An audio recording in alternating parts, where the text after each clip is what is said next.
Hello, and welcome to the Wiretap Whisper Podcast, episode 29, presented by me, Sammy ASMR. If this is the first time you're watching or listening to the podcast, this is a creator focused podcast series where I sit down with other ASMR creators in the community and I talk to them all about their channel, their personal life, and basically just everything in between.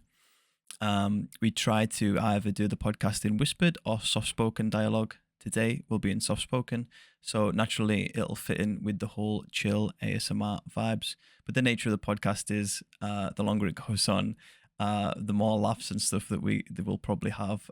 So it might get a little bit loud, but for the most part, we'll try to keep it chill for you guys. And yeah, today I am really proud to announce that we are joined by the lovely Makayla ASMR.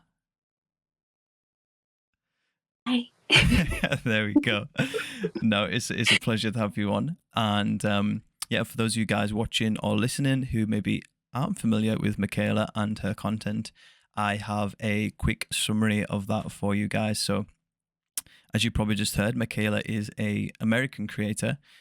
She currently has 383,000 subscribers on YouTube across 224 videos. She's been nearly uploading for nearly a year and a half at this point. And if I was to kind of summarize the style, genre of ASMR that she produces, what I wrote down was that she's a role play specialist, because at the end of the day, she is. She does anything and everything from medical role plays to pampering role plays. And on top of that, she also does, your normal trigger videos as well. But there's a lot of diversity there, and we'll definitely get into that. And on top of those amazing YouTube accomplishments, she is also massive on TikTok. Makayla has currently over 250,000 followers on TikTok and just under 3 million likes on that platform. So insane numbers, basically, guys. But that is a quick, boring summary from me, and I hope, Makayla's going to give you a better one right now. So, Makayla, for the people listening at home, who are you today? I'm like really nervous all of a sudden. Isn't that crazy? You I got was I this. was so good before. No, like I'm good today. Like you said, American. I want to add fast in there, even though I haven't done fast in a while. I haven't done fast in a while, but I'll add fast in there. And you got it down pat. You summarized it perfectly for me. And I have to say, like when you were doing your intro, I was like, "Ooh, I'm so calm." And then once I knew like the camera was on me, I'm like, The pressure's on. yeah. Well, the good thing is right now it's just you and me. So, Right. but I know you got this. Thank you. So yeah, if this is the first time you are watching or listening to the podcast, basically how it works is we have a past, a present, and a future section. We'll be starting with the past and making our way towards the future.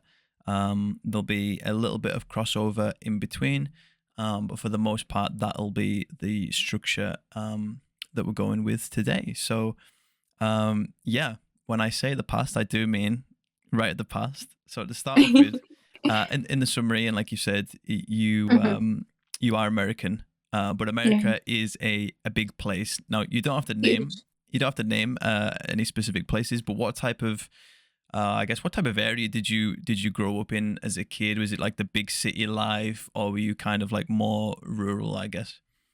I got you. When I was a kid, I'm actually from Massachusetts, so up north. I was born in Dorchester, which is like roughly close to Boston. I wouldn't consider it the city, but like a lot of family around. And it's crazy, like I don't remember that much of Boston life, but Uh-huh. when I was 8, like maybe like a couple weeks after my birthday, like right after Christmas, actually, this huge blizzard. I believe it was 2004, and we drove down south. And it's just like a culture shock. The weather's different, Uh-huh. no family around. But I've been in the South ever since. So yeah. Okay. Well, it's funny you should say. I think I've had a couple of people on from like Massachusetts, Boston area, and I've Hmm. actually been to Boston myself, and You have? I fell in love with it. Yeah, I think it was a really I was nice gonna ask city. you if you liked it there. Yeah, it gave me like obviously it's a big city, but it gave me like Hmm. like close knit like village vibes. Like it was like really like community orientated, which I love that. You, and you want it's because it's so old. It's so old. I Yeah. mean, the city obviously is nice, but like there is a massive difference. Like if you were to come down south and go up north, even like New York is the same way, where like they have houses from like the 1800s and stuff like that, and they're all so close like this if you go outside of the city. So it is pretty close. Like my mom is Cape Verdean, which is a island off of the east Okay. coast of Africa, Yeah. and there's a lot of Cape Verdean people in Boston. So it's very close knit in that sense, in terms of like different cultures. So it's really diverse. Okay, I didn't actually know that. Hmm. But Yeah, there's a lot of Cape Verdeans. that makes sense. We visited in the summer, but I could imagine it's like really pretty in the fall when all the leaves are falling off and like, oof, Yeah, I need to go. You not go. not so much in the winter because No, the snow, it's too much. yeah, it's way too much. That's why Georgia. Well, I live in Georgia, but that's why Georgia's nice because like you might get snow every 2, 3 years. It's Okay, just enough to be like, oh, so but pretty, it's and not too then be like, harsh. I don't want to do this again. Yeah, I Yeah, feel that. No, yeah. what like it might be quite a hard question depending on like how much you can remember, but like what was your earliest memories of growing up? Does anything like stand out that you like think of like, oh, that's me, that's who I was as a kid? That's a good It question. is. There's like a few landmark moments in my childhood.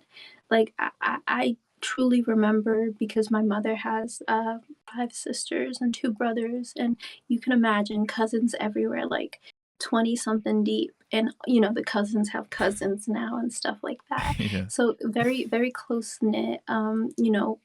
Every birthday, every holiday gathering, those things like stick out to in my mind. And then there's like a few things like we used to live like that's the thing I like about down south is like usually people live in the suburbs. We used to live next to a really crowded street, and I remember somebody like I guess they were kind of drunk one night and they drove into our fence, and I remember that very vividly as a kid. Oh shit. But yeah, but there's so many things that like I don't remember, and it's so crazy. But if you were to ask me like small details, then I think I could sort it out. Oh, you want to know one Go of my on. something I remember? I used to live next to this park, and it was a park for like, see, the schooling is different up north because they would have K1 and then K2, and down here it's just straight up like preschool then kindergarten. Okay. So they would have K1, K2, then first grade. And they would have like schools like that. And then you go to elementary school. Oh, okay. So I used to like live across from a school like that. And they used to have a park. And I remember like that park was nice if we were feeling lazy because they didn't had any swings. And then there was another park that was like a 10-minute walk and it had swings, so it was more popular. But I remember like that was the school I was supposed to go to because it's literally I go outside on my porch, I look and I see it. Is And my that mom messed up the paperwork and no? I ended up going to a school like 30 minutes away, and she was so pissed and I was so pissed. I'm like, I have to Oh, ride the bus. I don't know. I guess I was bougie as a kid. Like I have to ride the bus. that's a But that's a tilter I though. remember yeah, I remember that, and I remember fracturing my arm. Oh, I remember that one too. Yeah. okay. Well, how did that happen? I was on, I forget the name of it, but I was on the little thing that you hold like this, and it swings you like all the way down, Oh, and you like go to a a zip stop. wire, Yeah, something like zip that. line, zip wire. And yeah, something. And I was holding on to it, and my mom was holding on to me. and she let me go thinking that I had it on my own, and I didn't, and I just fell, and I fell on my arm, and I Yeah. fractured it. I Oh. remember that, but, little things like that stick out, but, I can't pinpoint everything. No, it is hard. Like, you do lose a lot of Yeah. memories from when you were a kid, which it also So sucks. many.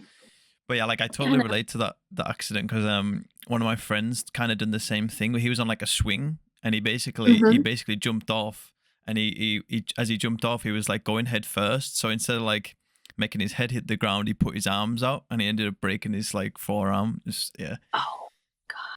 yeah, not good. Anyway, like, so what were you into as a kid? Were you the sporty type, the nerdy type? Were you into, I guess like the fashion? Like what was young It Makayla into?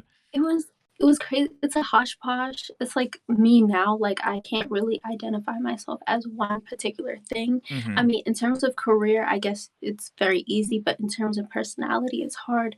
But as a kid, I remember my dad really wanted me to get into sports. So I played basketball when I was younger, and then, um I was a smart kid. I was a smart kid. I remember, like, I was always in, like, honor or gifted, and, when you go to, high school, AP classes, but I was always in, like, smarter classes than my friends, and I hated it. Hated it because I was like, "I wanna be with my I friends," feel that. and here I am, yeah, Yeah. here I am in an honors class or a gifted class, and I just wanna be with people I already know, but, a little smart, a little sporty, but, like, my dad, he was the coach of my basketball team, so he Oh, kinda, you had like, that dynamic. Okay. yeah, he was like, "You gotta do this, Kayla. Come on, we have to practice every day. You have to put, like, 30 minutes in each day," and I'm like, I love "I it. don't wanna do this no more." But I still love basketball, like, I kinda stepped away from it and then found it again, but I played point guard. I played the point guard because I was short, like, Okay.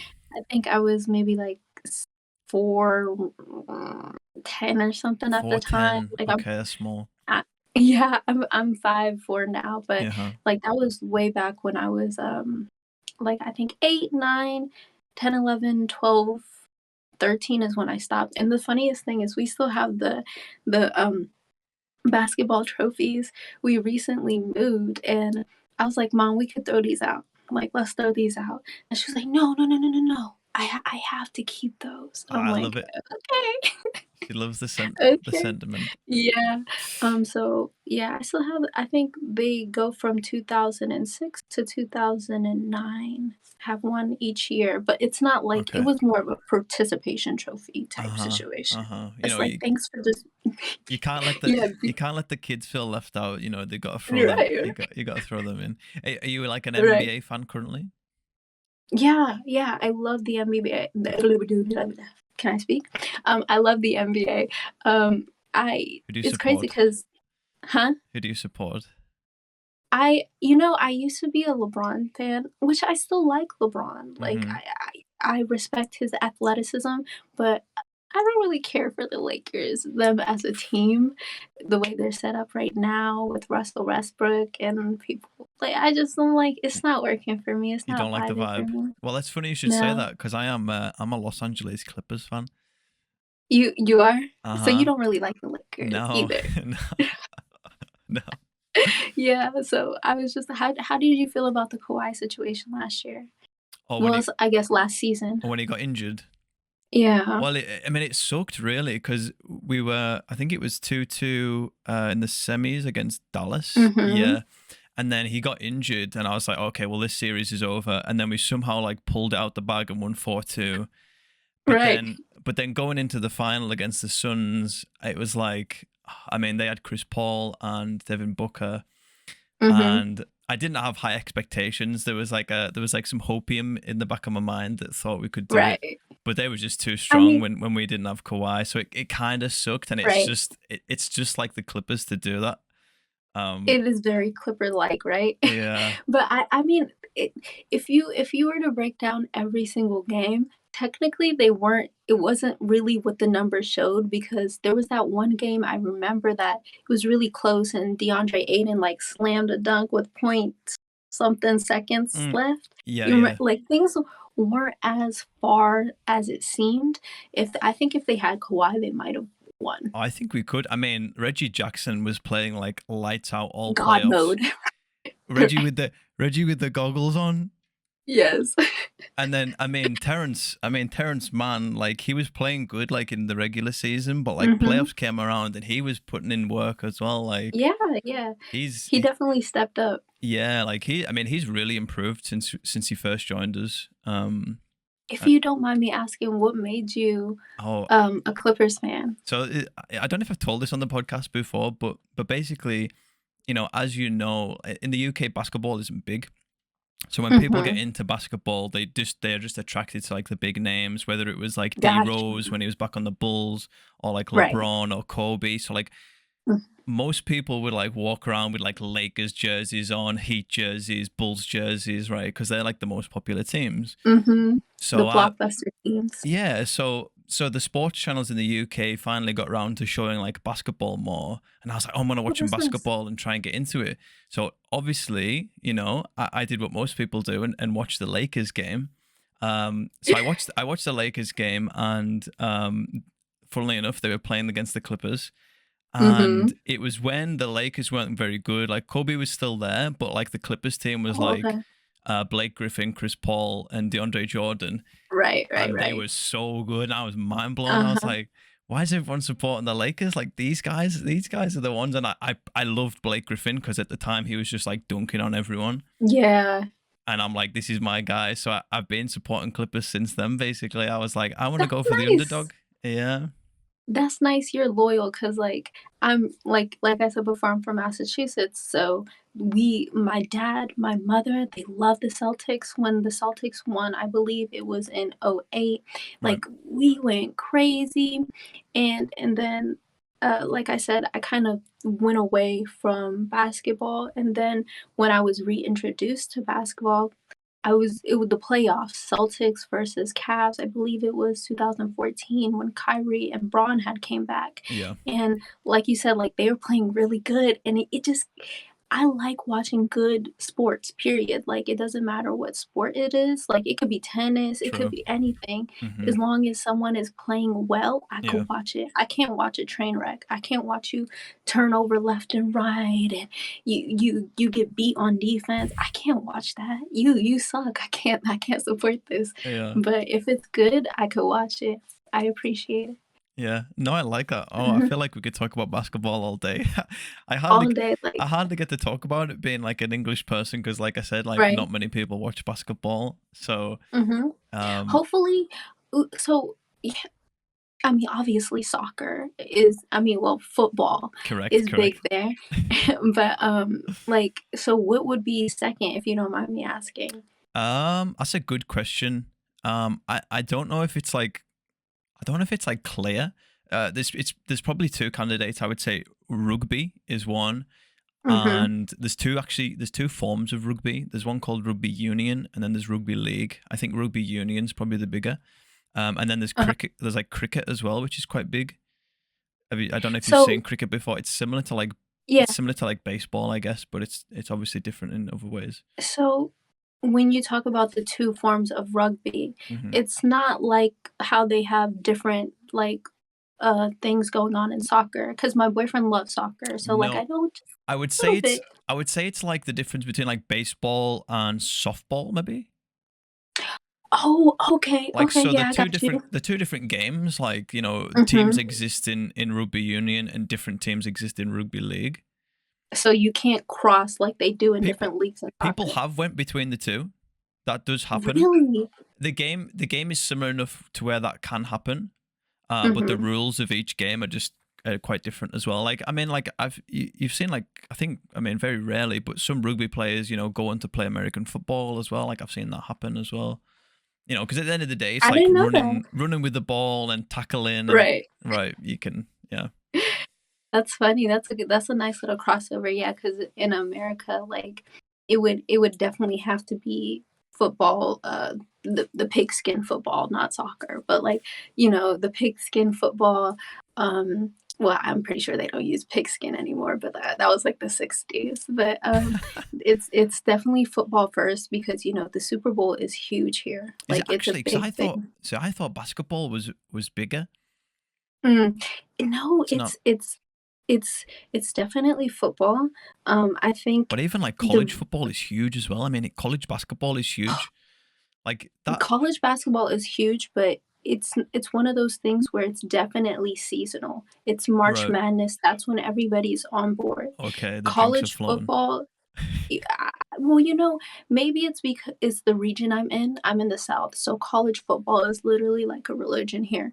It's a every week thing. People follow it just like they It's follow the crazy. NFL. Like there's It's nothing like it's that in the insane. UK. It doesn't like. Yeah. I mean, universities like play sports competitions, but hardly anyone will Mhm. go and watch them. You know what I mean? And that's why, recently they had that rule where they're allowing people, well, people, the players that play sports in college to make money off of They their own should. name. They should Right. get money, 100%. It's because like it's so big here, and not everybody. It's a trickle down effect. Not everybody from college is gonna make it, to the big league. So True. it's like, let Mm-hmm. me get my money while I can. And Yeah, hundred there's percent. people who can't start a YouTube channel, small things, because they're gonna make money from the YouTube channel. Like my boyfriend's cousin he's on scholarship. Him and his girlfriend have a YouTube channel, cannot monetize it. So it's one of those things where it sucks just to get like a free education if you think about it. Yeah. No. Mhm. Yeah. But that's some good sport chat. Like I love that. We'll have to Yeah. we'll have to chat I more. could literally talk sports all day, and it's so funny because Okay. my dad, like, I think he secretly wants me to, like, do that because I have, like, an outgoing personality, so he'll call me, and he'll be like, "Kayla, what did you think about the game?" And I'll break down the game, and he'll just get, like, so jazzed and be like, "Mhm, mhm, Mm, mhm." Like, he just loves me talking sports. It, like, gives him a crack, but yeah. and that's so cute. Have you tried getting into video game esports or not? Is that not your vibe? Like, I'm not a video game person, that's the Mm-hmm. thing, like, That's yeah. I mean, I guess, everything can kinda grow on you. I do have that, like, I think everybody craves dopamine, so, like, you're playing a video game and you just want that high or that rush from, like, winning and stuff like that, but I'm also very much someone who's like, "Is this gonna be hard or easy for me to learn?" And Mm-hmm. I'm not gonna lie, your girl is not the most coordinated. And I've held a game controller in my hand, and my boyfriend's like, "All right, click X," and I'm like, X? X right here." You're And looking then the at triangle, and I'm like, "Oh, the triangle's right here." And then he's like, "All right, X triangle." I'm like, X triangle." Like it doesn't click to me. To emphasize how bad it is, I've actually failed my first driver's test because she was like, "All right, take a right," and I'm like, "I got you," and I'm like this. oh no. And she's like, "A right," and I'm like, "Yeah, I got you." Like, come on, I'm turning like I can't. And the thing about it is I That's played so it funny. back in my head and I was like, I can't believe I checked her. Like she was telling me to turn right and I'm here moving the wheel left and I'm like, "Yeah, I got you. Like, come on, we're going right." And after as soon as I turned left, it hit me and I was like, "I failed." Like she said, "Do everything I tell you," and I definitely failed. So I still do this. I'm still like, okay, it's on the right, and I'm like, this is my right hand. Okay, we're going that way. I still do that. Like I'm not coordinated at all. You're too funny. Okay, let's try get back on track. Oh So yes, of so course. so to rewind, back when you were a kid, did you know what you wanted to be? I, the first thing I ever wanted to be was a teacher. Okay. Like I guess I just had some good teachers growing up, and then even as a kid, my mom was like, "Well, teachers make maybe back then, 40, 50,000." I'm like, no, we cannot do that anymore. I cannot be a teacher. That's not going to be enough for me." And then I think the next thing I really enjoyed doing was being like songwriting. Like, I don't know, I was watching Disney Channel, and I'm not gonna name who, but I'm like, these people cannot sing. I can sing better than them, just like singing on the radio. And that was my like first real passion, was music. And then I got into acting. I was a theater kid in high school. I was a little bit of everything, but like I was a You theater kid in high a jack of school. all trades. You Yes, had your eggs in and one the basket. master of none.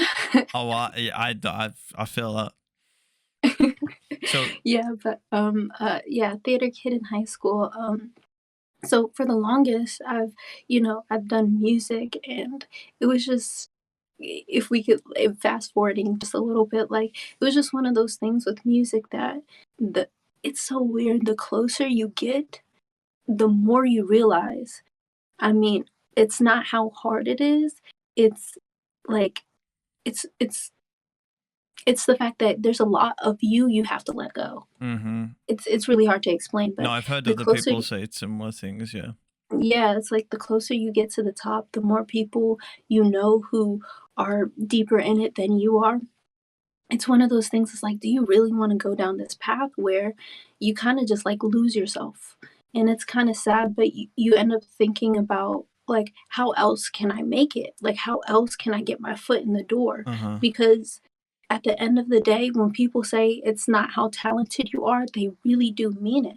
It's about who you know. Yeah. And, if you have power in another area, it can help you in with the songwriting, with the acting. Yeah. 100%. But yeah, that's kind of how like I I was really really like into that world, and then all of a sudden, because of COVID, excuse me, sorry, You're good. because of COVID, I started thinking like I really really need to do something else. Like I really need to do something else. So, did you not go to college? I actually went to college for literally a semester. So how long is that? Lit- Sorry for UK. oh, okay, yeah. It's like about 4 months, I want to say. 4 months. Okay. Yeah, because it's September, October, November, December, Got you. and then you go to break for Christmas and holiday break, if you will. But yeah, I literally went for a semester. And what It were was you supposed to studying? be more. Literally, I wanted to do the acting. I wanted to do theater, Okay. but I was so hesitant because I was like, this is not something that you genuinely need to learn. Like, I truly believe that when it comes to acting, you either got it or you don't, which Right. is why there's a lot of people who they can make it in Broadway with the overacting, and then you put them in front of a camera and it doesn't translate as well True. because they're so used to doing a particular way. And it's the same way with music too. Like if you sing Broadway, it's really hard for you to sing a pop song because you're so used to just doing the most. Putting on But that Disney voice. yeah. I can show you the Exactly. And so I'm just one of those things, like acting is so natural. Like why should I have to go to take a class for it? And like I said, I you get it. realize as you get older, it's about who you know. Experience is not something you can learn in a class. Experience is something you got to learn on set. Yeah. So I was very hesitant about going forward with school anyways. I did not want to waste my mother's money, because my parents are divorced. So I'm like, yeah, it's very expensive, especially here. But I was just going to a community college. It was like 5K a semester, which is still a lot because it's 10K a year. And I didn't want to put any stress on my mother. And I remember, like, I had all intentions to go to my second semester, and I'm I'm a procrastinator. I go to fill out my next classes, and it's telling me I can't. And I'm like, why can't I? And they're like, oh, you need to update your immunization forms. Yeah. You need Okay. to update them. And I'm like, okay, so get a doctor's appointment. Takes a minute. They get me updated, and then I have to get the forms to prove that I updated them. That takes a minute, and then I finally go to the like front desk to show them, and they're like, okay, you should be able to fill out your next classes. And I'm like, okay, cool. I go to fill them out. They're like, it's too late. I'm like, oh man, my mom's gonna kill me. And after I tell her, because she had been bugging me to do it, and I go to tell her, and she's like, "So what are you gonna do?" And I was like, "I'll just do it over the summer." I never did it over the summer. Uh-huh. And she was like, "Okay, well, next semester." And I'm like, "Okay." Never did next semester. And then one semester just led to another, and I just never went back to college. Wow. Okay. Yeah. I mean, it's funny you should talk about all that though, because my sister's actually, I'll translate it to like American terms. So she's in her last year of high school right now, and Mhm. she wants to go to university or college, Mhm. to do, to do drama, to do performing arts, like music, singing, and dancing, like all three. Yeah. She's primarily a dancer, but she's good at the other two as well. So you know, um, once she does her A levels, which are like your qualification that you get at the end of high school in the UK, Mhm. she'll have to like audition to these like really prestigious dance schools, and Yeah. it's like you say, it's like sometimes it's just oh you don't know Who the you know or yeah, something. exactly. So I hope she gets it because she is really good. But the connections aren't there, so I just hope that doesn't come back Well, to bite her. I do feel like, dancing is a little bit more prestigious. I do feel like, if you do get into school, you're more likely to get somewhere with the dancing, but when it Yeah. comes to acting and singing, it's not to hurt anybody's feelings, but I do feel like it's a little bit of a waste of money. You should definitely focus your time on getting into some circles and just honing your craft. But with dancing, I think it might be important to go to a school. So I hope your sister gets into one too. Yeah, it's definitely like one of them like dog eat dog worlds, like Oh 100%. yeah, But they will definitely step on your back just to get up. okay. So I think without getting too ahead of ourselves, so I think I've got Mhm, you. So you went to college, you've done the semester, and then basically you've kind of just been COVID hit, and you've been doing your thing, and then mhm. eventually you started ASMR. But to just not get to that point yet, I mean, how did you come across ASMR in the first place, and I guess what was the first video you watched, or is there a first experience like outside of YouTube where you experienced Yeah, ASMR as well? Can we talk about it was actually meme culture. ASMR the Chew, she has some very viral moments. She has the iconic pickle eating video, that? Okay, and it's that went viral and this became a makes meme. this makes sense Yes, now for and future then questions. and then, she also has that iconic tap and, typing, excuse me, typing, like, GIF, if you will. I don't know which one you It's prefer, it's but, definitely a GIF. um yeah, GIF, where she's just like Def- this. And then, people are like me at work or unbothered me when this and that mm, happens, and people made a meme out of it. And I would say maybe I'm not sure what the first exact video I've ever watched, but maybe it was Life with Mac because they memed her pretty hard too, in a good way. In a good way. It all paid out all in good for her. spirits. Yeah. Yeah, there's the one where she's a police officer, and there's a lot of memes in the ASMR community that I think it, it's not meant to like, harm anybody or make fun of No, I anybody. understand what you're It's just saying. it's Yeah. just like people relate to it in a different sense. And the beautiful thing about it is there's people who don't know about ASMR who get introduced to it. I mean, there's people who are gonna be like, "This is weird, da da da da da," but you're gonna get that with everything you do. Uh-huh. I think the memes kind of break down people's guards because it comes at you in an unexpected way. There obviously are going to be people who hate on it, but you get introduced to ASMR when you were never going to get introduced to ASMR, Yeah. if that makes No, sense. 100%. Yeah. And So that's, I've told my story before. I'm not gonna tell it again, but like people who know, like, will definitely like I can definitely relate to that.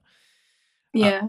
did you have like any outside of YouTube experiences? Like some people used like I've spoke to, like they got ASMR when they were in class, or maybe like at the dentist, or like seeing an optician, something like that. Did you get tingles like when you were a kid? Like, I mean, like, the sound of rain, like, I always when people ask, like, what type of YouTube videos I do, and I talk about ASMR, I always mention the sound of rain, like, "Oh, you know how you go to sleep to the sound of rain," or this and that and the other. That's the easiest way to get them because everybody knows that, and I'm like, "Yeah, that's basically it," and the reason why I relate that back to ASMR, because I mean, it is ASMR, is because that was my experience with ASMR. It was very like mainstream. And it's crazy because, there is a stigma around ASMR Yeah. when literally it's everywhere. It's everywhere. The leaves blowing in the wind, hitting the ground. Mm-hmm. That's ASMR. Yeah, Like, sure. obviously, the rain, ASMR. If some people like watch nature videos, that's like with the cheetahs and the monkeys and that's ASMR. Are you kidding me? All of it's ASMR. Yeah. And then, people just are weirded out at the fact that somebody is sitting in front of a camera doing this. That's not weird to me. I No, don't know. that's just a narrow-minded person.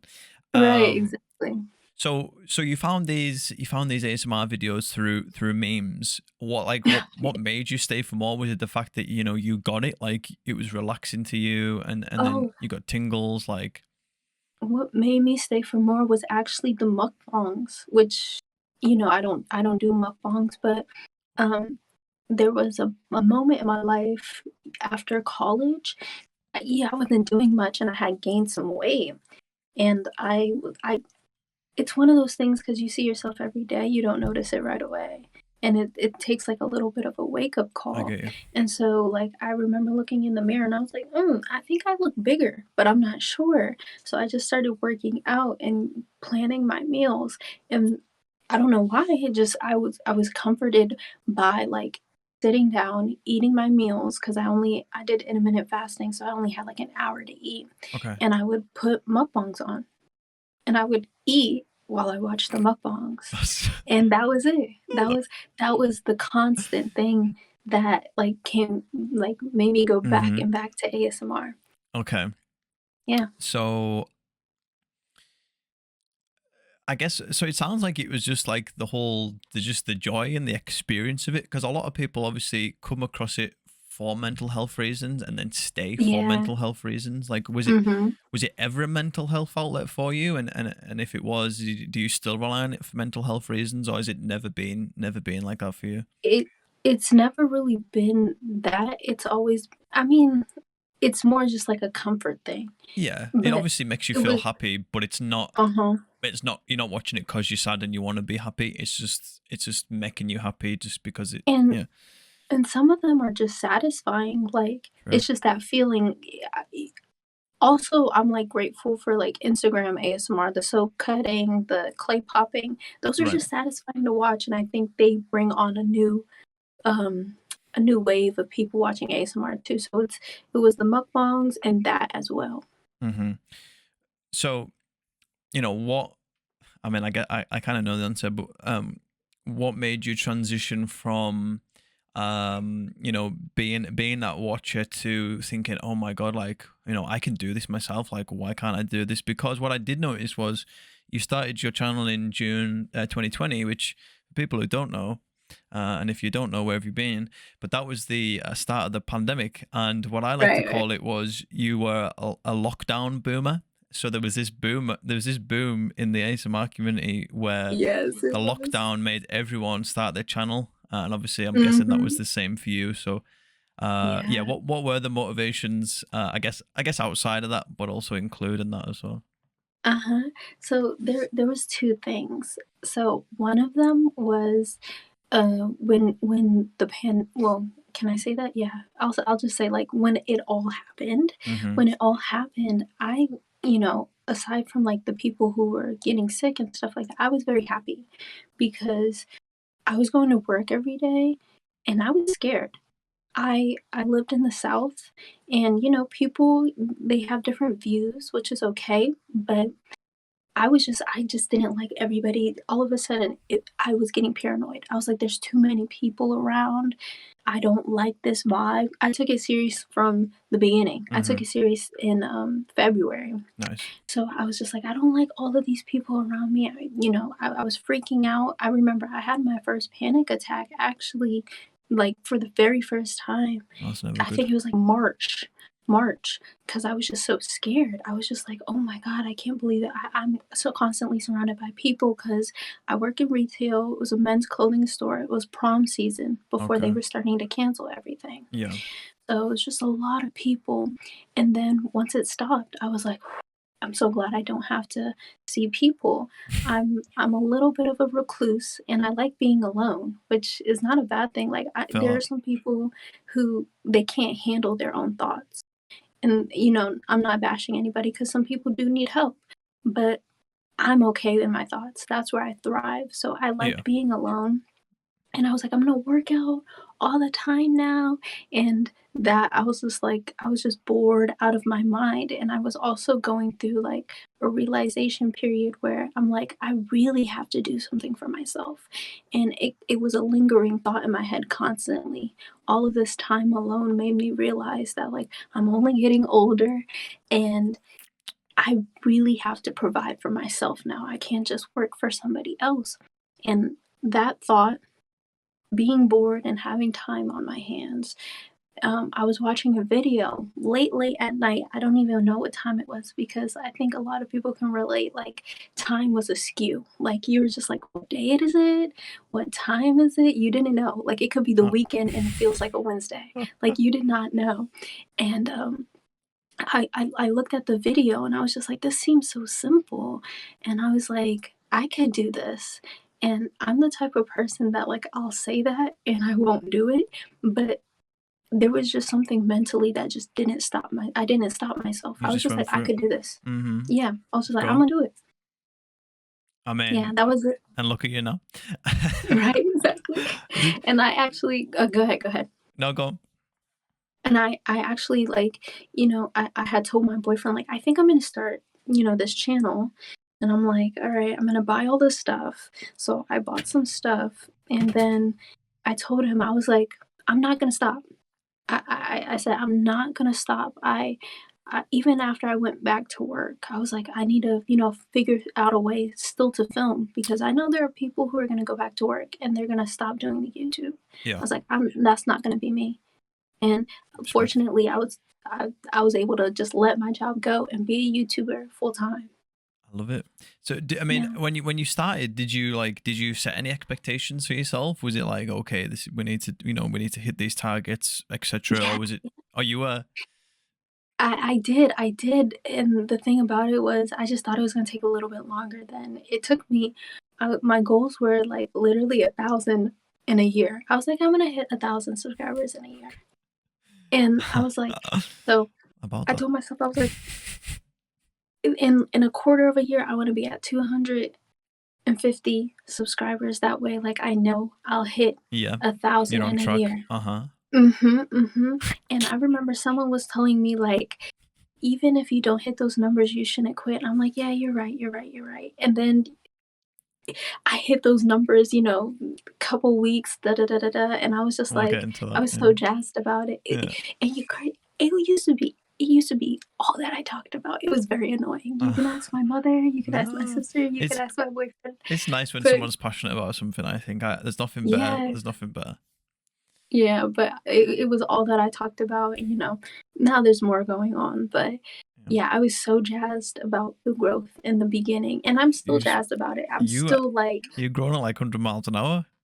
no, it's crazy. And you want to know something funny? My dad called me the other day, and he was like, Kayla, what's up with your numbers? You're not growing like you used to. I'm like, Dad, it's just, I'm still growing. It's okay. If Yeah. I stop growing, then that's a problem. But I'm Uh-huh. still growing, so we're No. okay. We're Uh, okay. But did you he's funny. going into making your channel? Did you have anyone in the community that you looked at for inspiration? Like you thought, oh, I love Yeah. what they do with their videos. Like I don't want to copy them, but I'd like to put some of that into my own and put my own spin on it. Who was the creators? yeah, that Yeah, I inspired you. think this is why, like, everybody's like, oh, representation matters. It really does, because if I were to see a community that, has nothing but like older people or nothing but like white people, I would just be like, I can't do that. Mm-hmm. In my mind, I'll be like, there's really not a safe space for me. But people like Trinity, people like Charm, people like Batala Right. made me feel comfortable, made Yeah. me feel like, okay, look at the numbers they have. Mm-hmm. I can do it too. So I April as well, right? definitely, huh? April as well. Oh yes, April. We Sorry, April. we got to shout out I April. I mean, come on, didn't, like, I didn't mean to glaze over you. No, but especially April, because you know what? April did a lot of fast. And actually, I remember in the beginning, somebody asked me to do fast, and I was just like, I don't know, because there's a variation. Some people do fast like this, and then some people do fast like this. no, And April does. that first one April wasn't does. fast. Come on, who you No, tracking? no, no. There are people. Yeah, listen. To each his own. But there are some people who would be like fast and aggressive, and then they'd be like, because No. they usually move like this. So that is technically fast to them. Okay. But April was one of the people who did true fast and Proper aggressive. fast. Yeah. So when I was someone commented to do fast, I was like, okay, I don't know about this, but her makeup application video had a lot of views. So I was like, okay, maybe we do a haircut, maybe we do a makeup application, because those seem to get a lot of views, and we're gonna do it fast. And so I credit fast and aggressive um for really like helping my channel grow. Yeah. No, I Yeah. mean, it is one of the most popular genres, like, for sure. Mm-hmm. Especially like more, in more recent times as well. Yeah, Um, for sure. but that is interesting. But yeah, shout out April. Honestly, April asked me to do a collab with her, pretty much at the start of my channel. I couldn't believe it. It's still to this day like one of the most special moments I've had, doing Mm-hmm. ASMR. So Yeah, I'll always be thankful for her for that. same here. When she asked to collab with me, I was like, I can't believe I'm collabing with her. Anybody who asks me like to collab, and they have like a strong standing and stuff like that, I'm like, I can't believe, I feel so honored. Yeah, Even though I will admit that people don't know, collabs are kind of a pain in the butt when you don't really know technology. Like for me, true. working on my phone and all my like the thing about it is I'm very grateful to make this my living so far and literally haven't changed my setup. Mm-hmm. Like my $200 setup with my ring light, my background, my Blue Yeti mic is all the But I same. but I think that speaks volumes, and it shows like how much talent you have to bring that to the forefront and like not worry about the technology. Like I think it says a lot about you. So well, Thank you, thank you. Yeah, creativity. I just try to make that go for me as far as I can and that make it's the it go. personality. Like at the end of the day, that's what makes us all different, right? Like the personality. So Yes, you just got to yes, bring that to the table. And exactly. And not to toot my own horn, but like it's something that you do have to realize is your strong suit. Like you have to know what works for you. You're just limiting yourself if you don't. So I'm like, okay, my personality does work for me, so let me showcase it. 100%. You Yeah. know, so and make it so that it doesn't matter what I do in terms of videos, people will come back and watch it just to see me. Yeah. No, I get it. That is gonna conclude the past section. Um, we might have set a new record there for the past section, but I'm here for it. Moonlight Tingles will be very annoyed because she was my last episode and she set a record for the past section. So we've actually just beat you there, Johanna. but Sorry. but yeah, next section is the present. Like I said, Hmm. there is a bit of crossover, and for the most part, it's still in the past. It's just basically from once you've started that first upload. So, Hmm. so yeah, your first ever video is titled "Eating Extremely Juicy and Ripe Mangoes with Intense Slurping Sounds," which has 36,000 views. Now, Yeah. I was surprised when I seen this. So first of all, Hmm. I always watch that first video again, and the first thing was it was different. And the second thing was you did, it was actually your first video. So I was like, okay. People normally start off quite simple, little trigger video, Yeah. but you went all in. And my first question was like, why a food eating video? But I think as the podcast went on, you're a fan of that type of thing. So I'm guessing because you were a fan of that type of video, you thought, okay, let's make this my first one. Is that what the thought Yeah. process was? Yeah. I actually, because, I had in my mind, I'm gonna make a YouTube channel, and then I ordered everything. So as I was waiting for everything to come in, that's when I was jotting down my ideas for my videos. And trust me, I had simple ones. I had counting videos. I was just gonna be like 1, 2, stuff like that. Actually, I didn't do many mouth sounds in the beginning, so it was just gonna be like 1, 2, 3, something like that. Okay. Very simple ideas.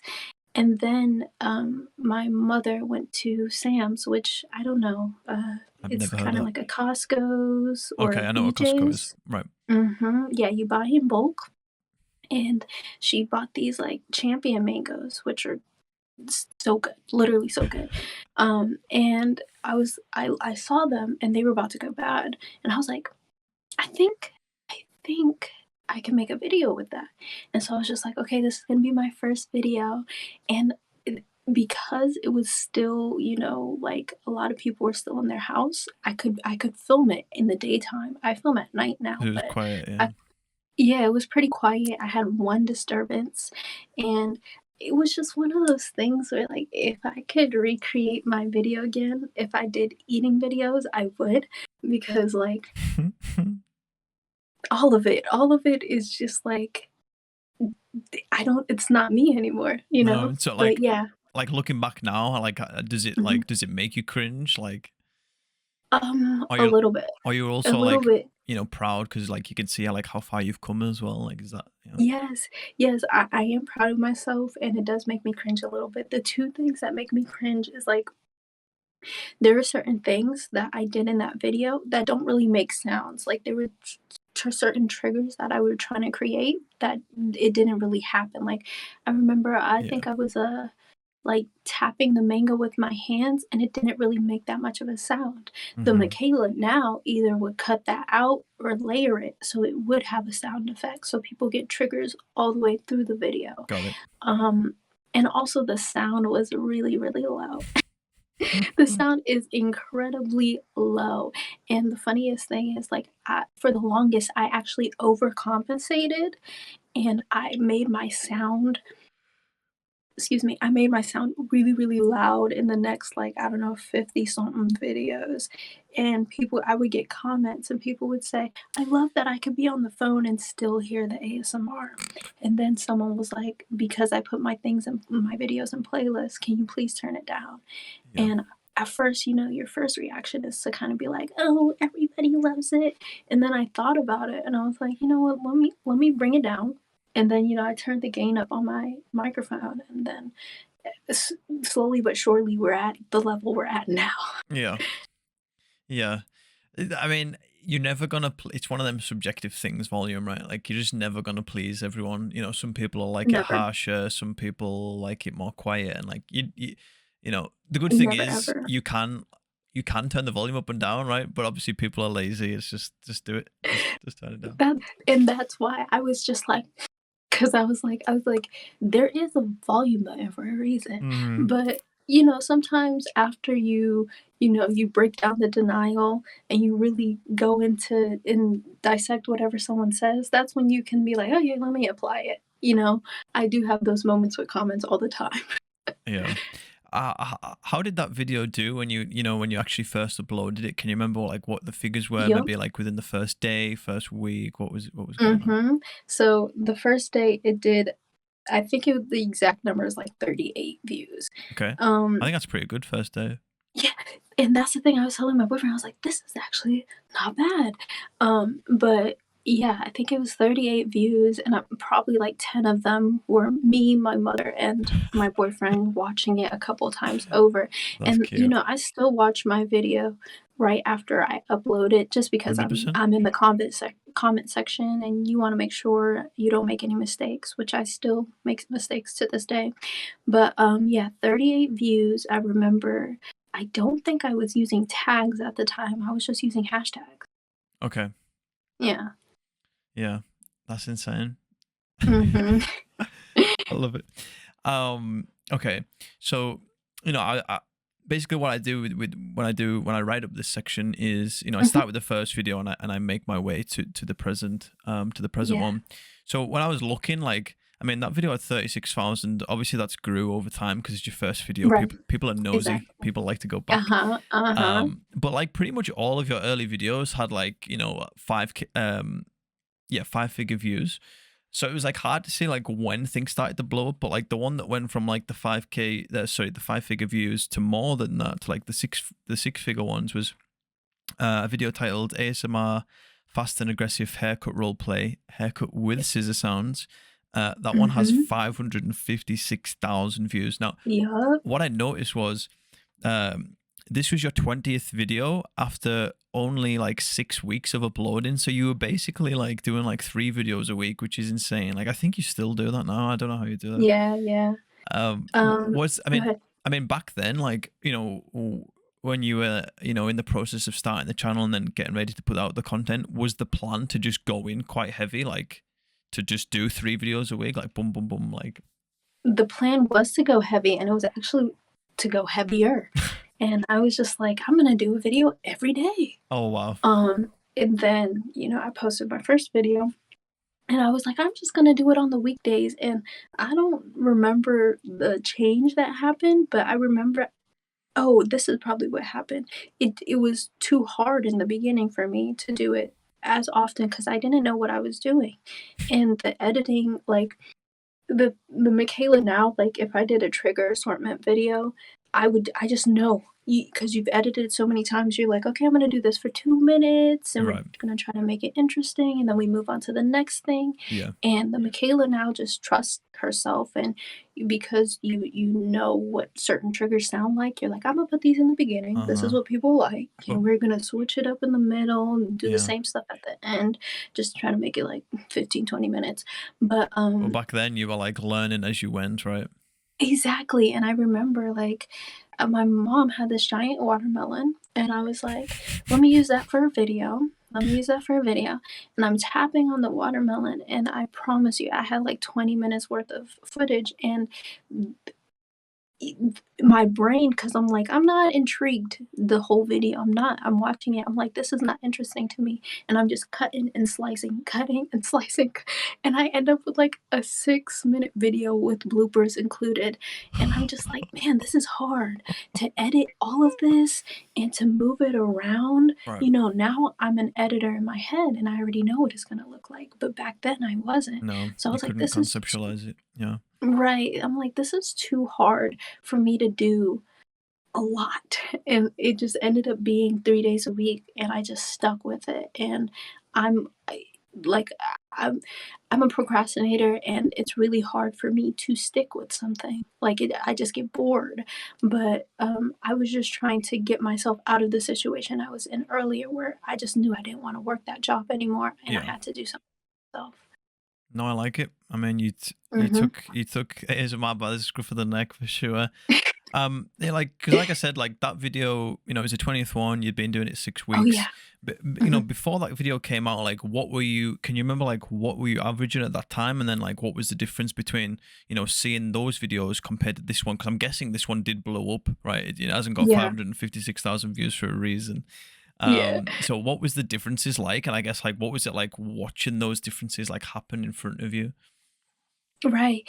Okay, so I don't exactly remember what I was averaging No, at the that's time, fair. but I do know that because it was so early, there was no like label defined on my channel. Like, if you would go to my channel, like you said, role play, fast, and stuff like that. But Hmm. back then, I didn't know what I was doing. I didn't know what was going to be me yet, and Right. so I Yeah. think that was my second fast and aggressive video. And my first fast and aggressive video was tapping on random things, and I think it had like maybe 3.4. 100K around that time, and it was like number 5 or 6. So I was really hesitant to do another fast and aggressive role play because, like, fast and aggressive video, because you look at your analytics and you're like, this doesn't work, I'm not gonna do it. This Right. works, I'm gonna do it. Mm-hmm. And I was like, people really like my role plays, which was something I wasn't even doing in the beginning. And so I was like, okay, let's do fast role play. And I realized that haircut, was very popular. And when you're a smaller channel, you want to use YouTube search to your advantage. So I was like, okay, let's do a haircut video. And I remember it was number 1 right away. It was number 1 right away. And then it kind of died down, of course, over time. And then randomly it started picking up.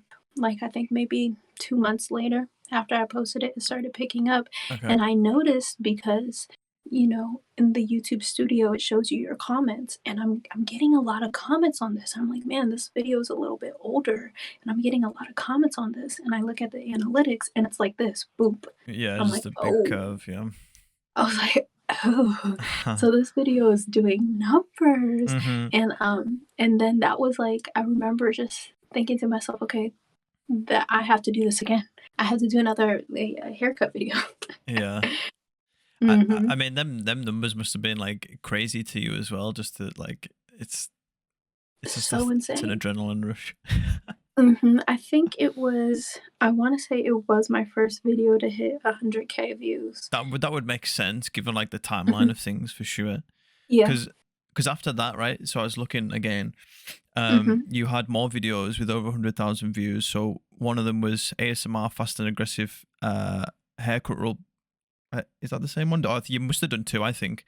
Because Yeah, I that think one, it was the second one. Yeah. yeah, because that one does. That one had 218,000 views when I looked. Then you had fast hmm and aggressive. Oh, okay, yeah. So that was another one which has 315,000 views. Yeah.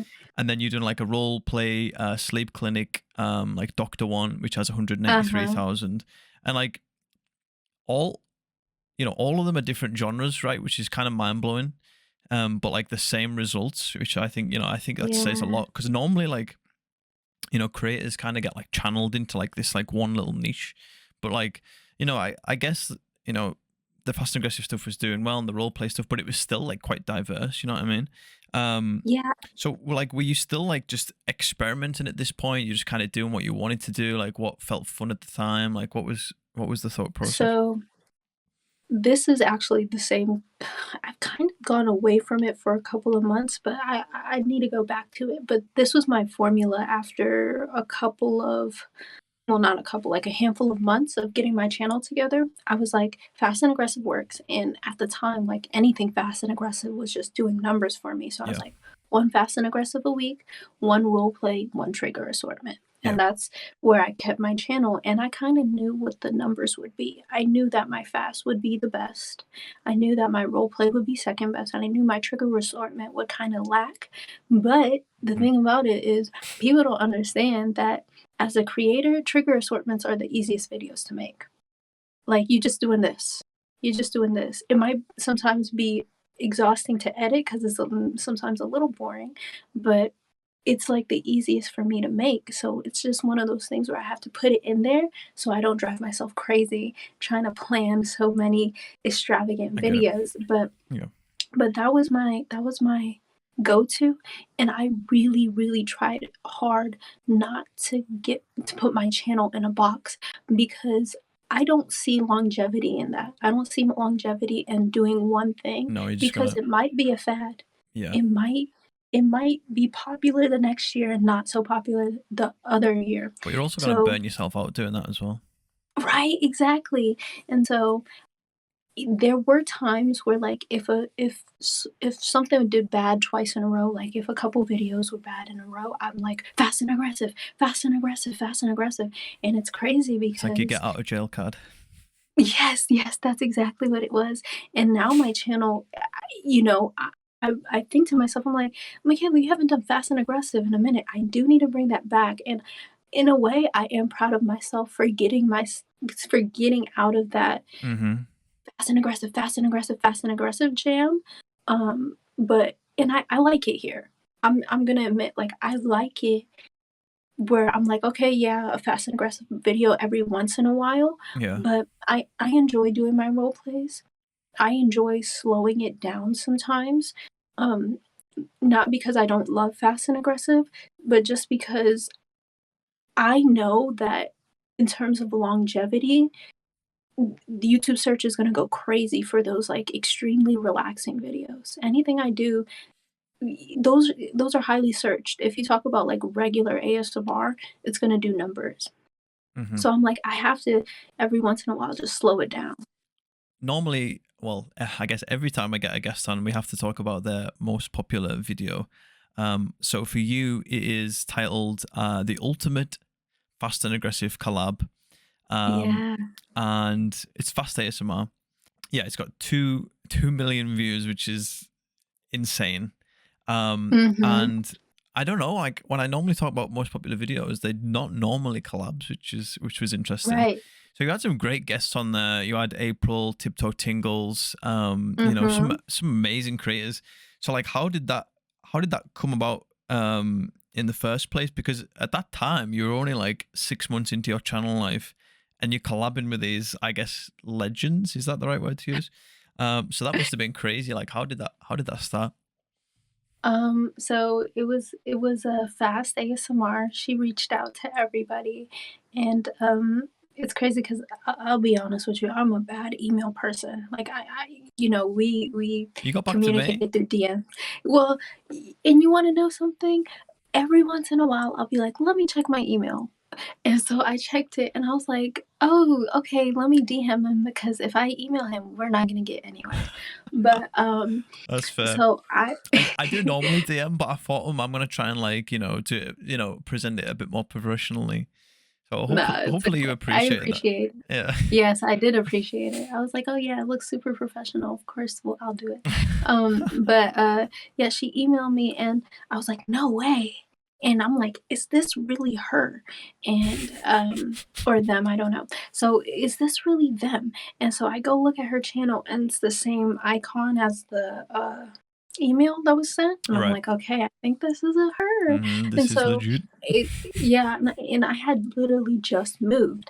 I had just moved, so my setup, I'm gonna I hate pointing this out. I pointed it out to Charm, but if you look, I have so much headroom because it is the first video I recorded in a different place. So I didn't know like the new setup, and literally the headroom is like this.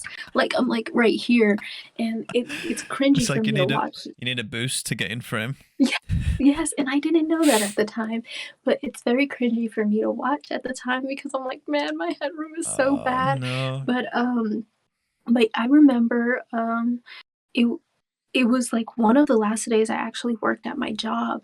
Sharm had called me and was like, "Oh, you know the video is going up tonight?" I was like, "No, I didn't know." And she was like, "Yeah, I think at 5 o'clock." And, my mom was my manager at the time, and I'm like, "Can I please go home?" It was a dead day, there was really nobody there.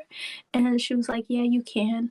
And so I went home, and I tried to download the video to put it up, and it because it's like an hour and 40 minutes, Oh it shit. it it didn't go up until 9 o'clock. Everybody had posted theirs at 5, but it actually worked in my favor, and, I posted it on a Sunday, which is a day I don't usually post. I usually post on Monday, Wednesday, and Friday, Yeah, I've and the seen that. craziest thing is that I put my 10 minutes in, and I was just like, "I'm out." Like, usually in collabs, you want to present yourself in the best way, but I will admit because I wasn't prepared to film because I had about 6 or 7 videos already filmed because I knew I was moving and I knew I didn't have the setup I wanted yet. Yeah. And so I just wasn't prepared to film, but I was like, it's a good opportunity.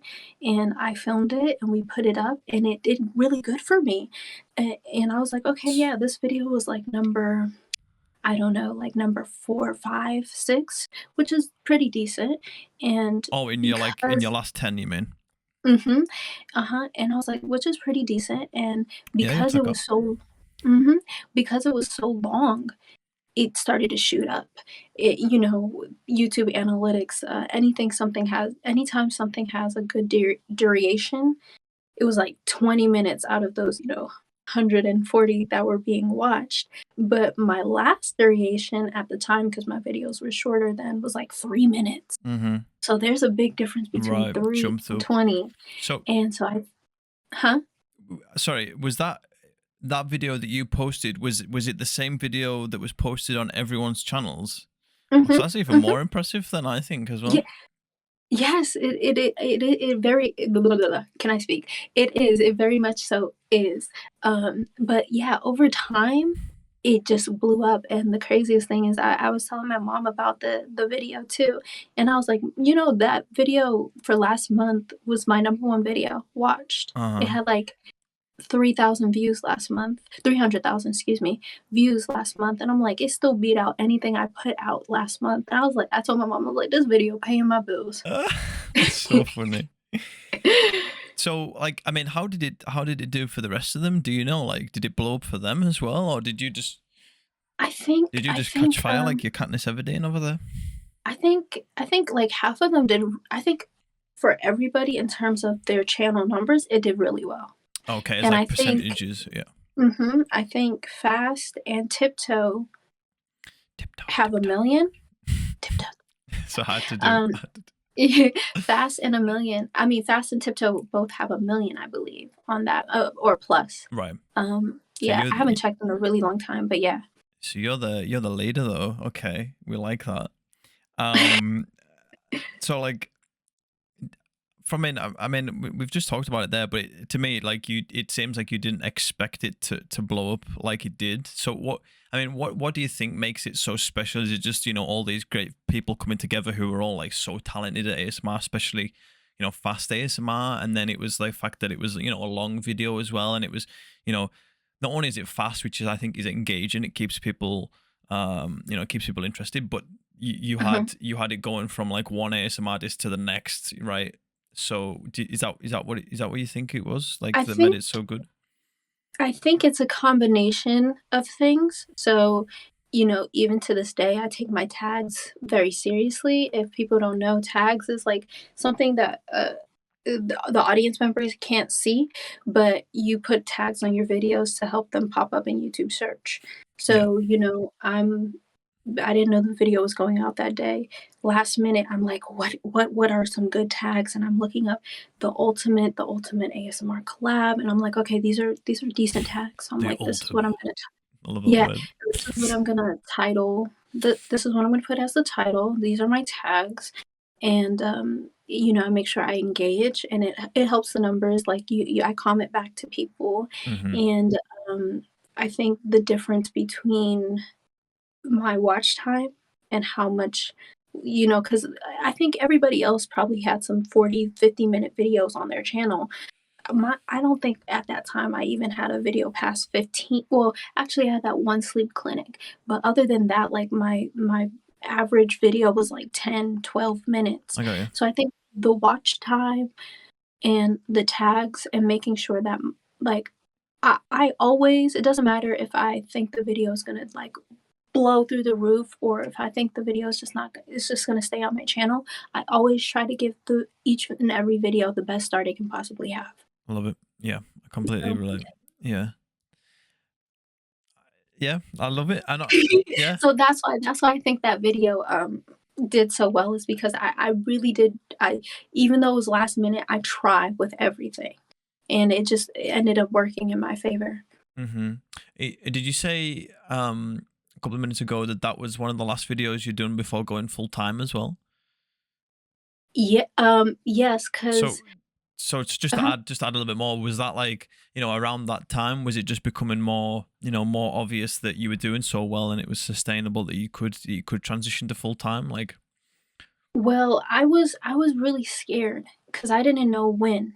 I didn't know when to let my other job go. Right. But I didn't want to be there anymore. At the time, December 2020, it was still pretty scary. Right. True. I didn't want to be around all these people. I didn't want to have to wear a mask. My face was breaking out like never before. And I was just like, I just want to take it off, and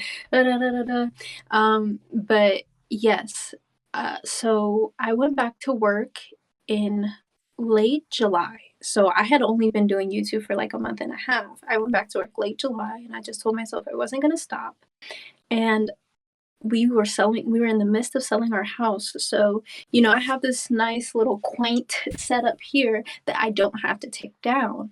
But because we were in the middle of selling our house, I had a mess everywhere, had to clean it up, put it, because, people are coming in and looking at the house.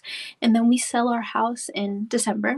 Well, December 1st was the last day in our house. And, I remember staying up like basically all night cleaning the house so we could leave. Yeah. And I had a couple videos set up. And I had actually made a decent amount in October, November, to my surprise. I'm just over here like, I'm making more from YouTube than my actual job, and I'm busting my beep off at my actual job. Yeah. Okay. And I'm just like, I'm gonna stick it out because you want to be smart financially. And then I remember it was December 22nd, if I'm not mistaken. I go into work, half beeping it off, and I asked my mom if I could, go home because there's nobody there. And she just told me like, we're so dead right now, you don't need to go back for a while. I'm like, beautiful. And then because they were so dead with customers, they were actually laying people off. And they were like, does Makayla, does she mind going back on furlough? And, it's a little different here in America. There was a lot of people making more money on unemployment than they were working their actual job because people don't pay well. People pay, where I live, minimum wage is still very much an option, $7.25 an hour. Right. No one can survive off of $7.25 an hour. Mm-hmm. I don't care how old, how young you are. That's not fair to me. There's no work. Oh, I kind of got loud. I'm sorry. There's no work to me that's not worth it. That's not worth it. Yeah, 100%. So yeah. So when they asked if I wanted to be laid off, I was like, are you kidding me? I'm gonna make more money being laid off at home. No brainer. And then when they actually like took me off of unemployment in March, I was scared again because I was like, I don't know, one income is not enough, but it worked out, and I just continued to push on YouTube, and so that upload was the last day I went to work. Well, I mean, it looks like it was the right decision to me. That's all I'm saying. Yeah. So let's talk. I agree. Let's talk TikTok for a little bit. So. Oh yeah. I think you started uploading. I went back to your first TikTok, but I think you started uploading in November last year, right? What made you start in the first place? So I actually had blown up on TikTok, but I hadn't posted the video. It was another account, Calm ASMR. I follow them. It's one of the people I follow. I only follow a few people on TikTok, but it's one of the accounts I followed. My Blocking Your Negative Energy.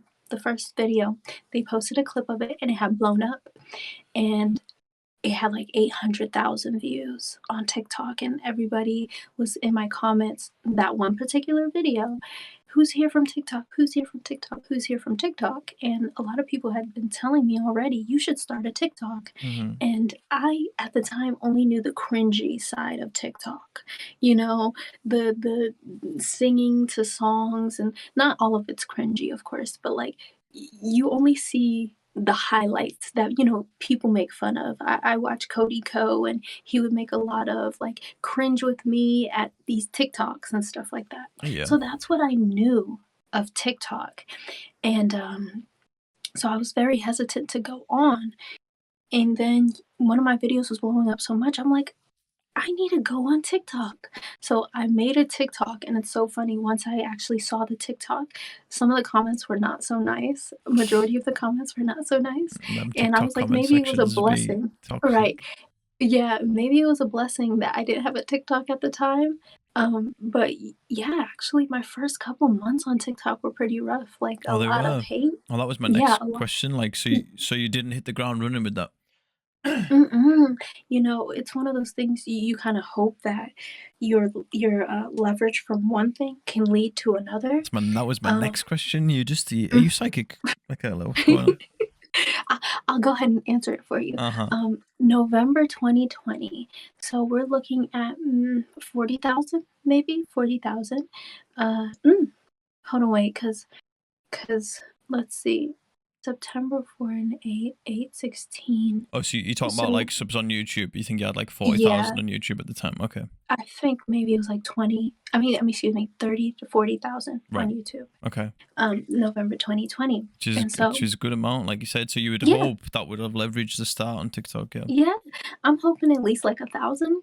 And I think in my first couple of weeks I did get 1,000, and I was posting every day. And of course, it's a different platform, so you do have to learn the algorithm and how TikTok works Yeah. because it's completely different from YouTube. And it was a lot of hate at first just because YouTube doesn't know who to give your videos to. Excuse me, not YouTube, TikTok. TikTok doesn't know who to give your videos to, so it gives it to anybody. And it's going to find itself in the wrong hands sometimes, and you get some hate. And I'm not going to lie, it was a little discouraging, but it wasn't really discouraging because I'm like, I still have YouTube, Yeah. And I didn't, now I get so much love on TikTok. I'm like, wow, thank you. And I'll be honest, I'm not really on my comments on TikTok. I only go on my TikTok after I uploaded it. So like I was saying, I was in the beginning, I was getting a lot of hate, but now I get a lot of love, and I'm more so on the comments in my YouTube than my TikTok, but I do appreciate it. Yeah, it just took me a minute to figure out TikTok's algorithm. No, for sure.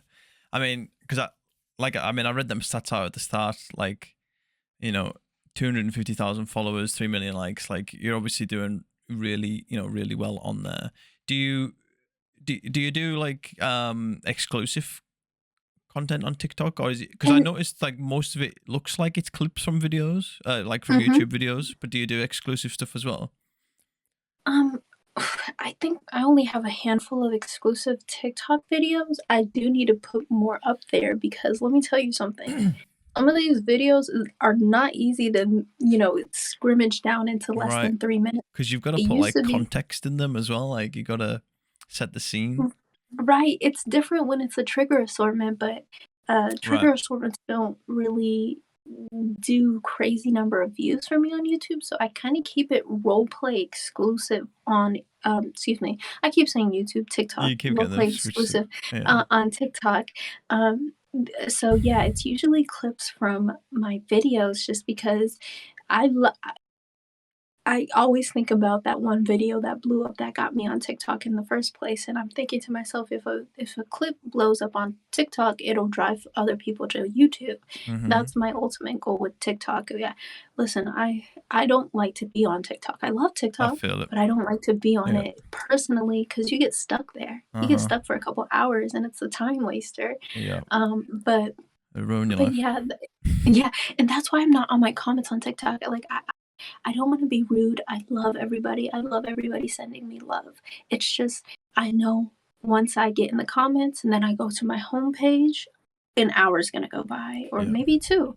So, but yeah, it's usually clips from my YouTube videos, but it's getting increasingly harder to jam those clips into 1 to 2 minute periods. I get it. So I think I'm going to need to start doing some exclusive TikTok stuff. Well, I think that's impressive though, because I've had a couple of guests on here who I would like describe as like big ASMR TikTokers, like Restful Rambles, Fluidity, Chillaxing ASMR. They're all like really big on TikTok, and for the most part they do exclusive TikTok videos. And when I talked to them about it, they said that that's what helped kickstart their TikTok. Because I think, unlike you, they weren't that big on YouTube. Their TikTok blew up, and then that helped their YouTube. Whereas I think you were already quite big on YouTube. But they said that at first, they were just like porting videos over and just doing certain sections. But then when they started doing exclusive stuff, it really picked up. So you might break TikTok actually when you start doing the exclusive ones. So you maybe have to send them a warning just in case. I will. I'll send them a warning. And you want to know I would, if there's an ASMR artist out there or someone who's considering doing it, I would start on TikTok and then work your way over to YouTube just Oh, okay. because it's easier to grow on TikTok.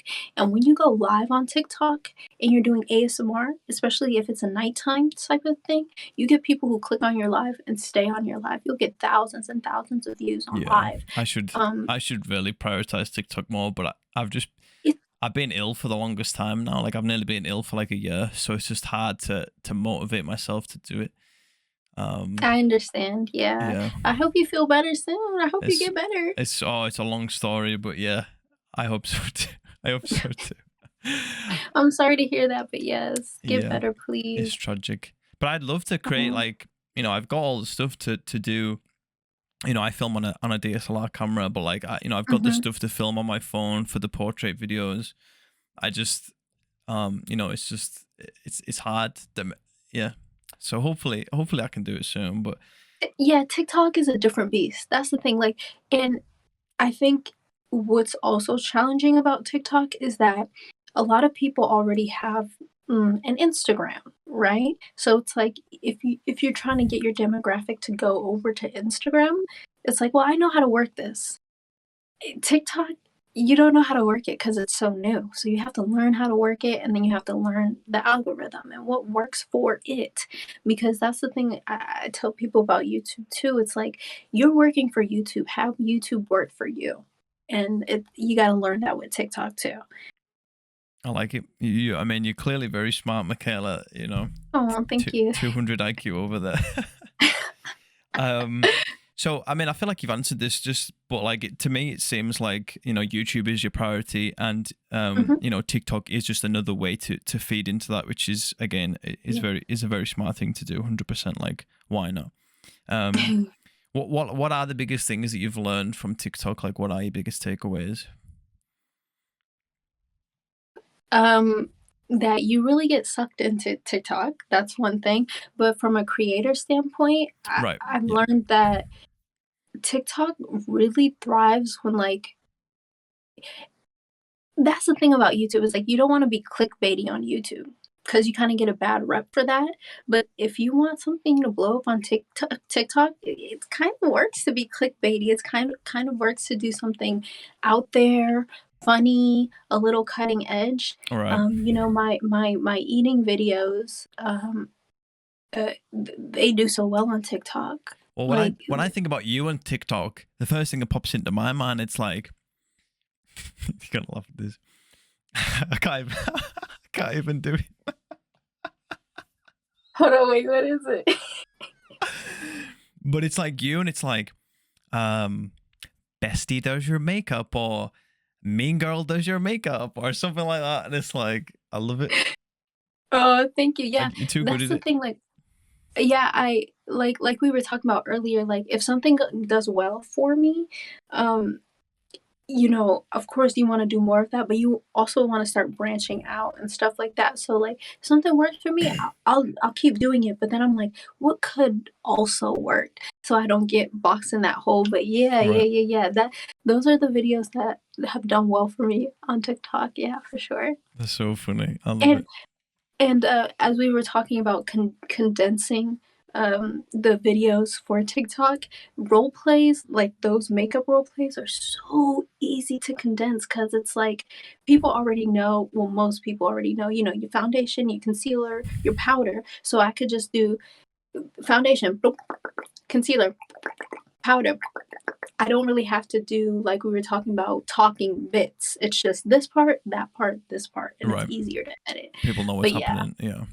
Mhm. Okay, nice.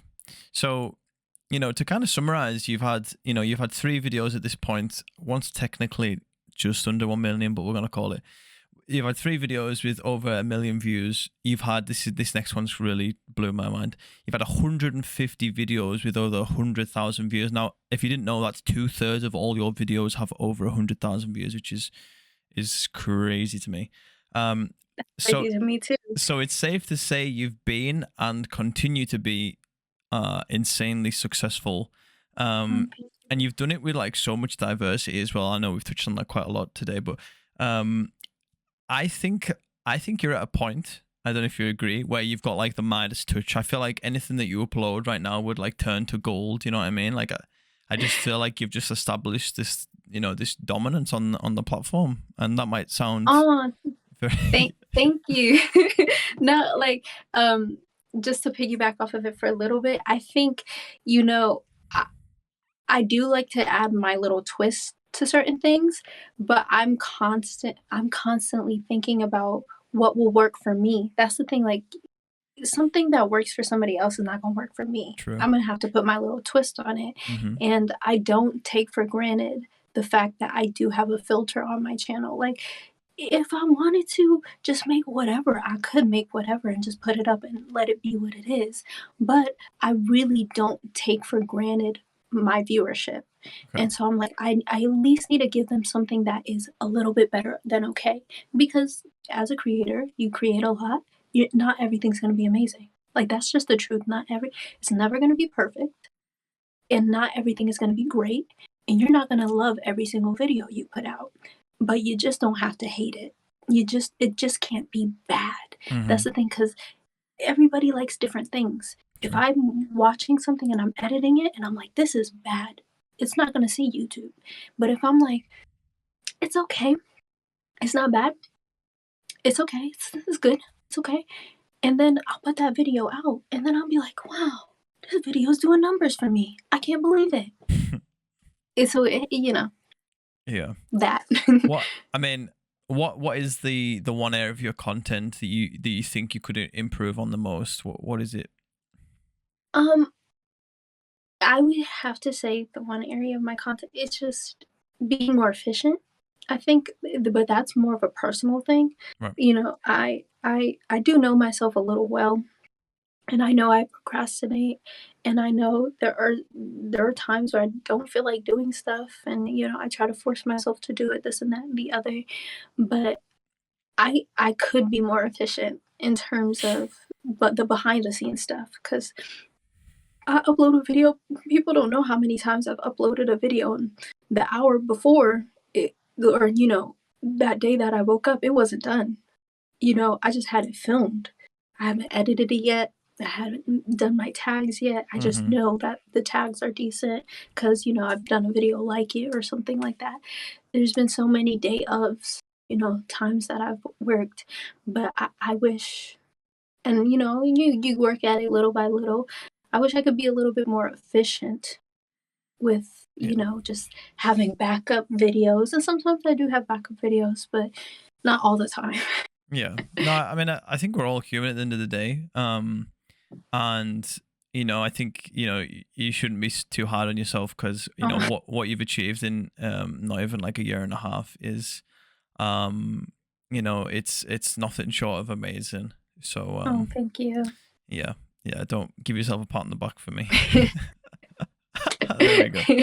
Anyway, let's talk about Makayla outside of ASMR. We touched on it in parts when we done the past section.